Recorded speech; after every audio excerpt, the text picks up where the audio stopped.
In topic 1 of our module, we're going to talk about Google Drive and cloud-based file sharing.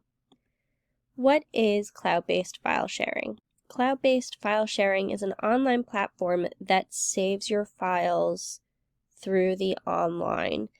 Instead of your computer using up all the storage to save your files, the cloud base uses the internet, which is a lot more secure in holding your files, and saves automatically.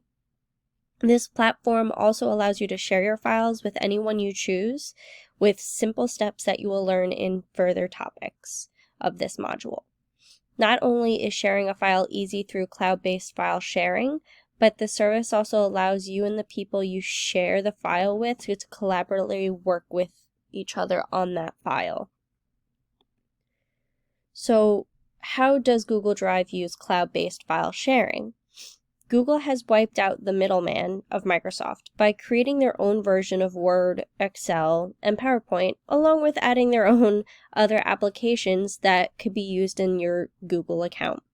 This allows people to work on documents directly off a Google account where it will automatically save for you, so you don't have to remember to save every 5 minutes.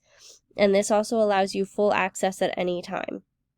Google Drive is where you can access these files to continue to work on them and share with other people. These tools that Google have provided have been an amazing asset to companies, schools, and even for personal use across the world.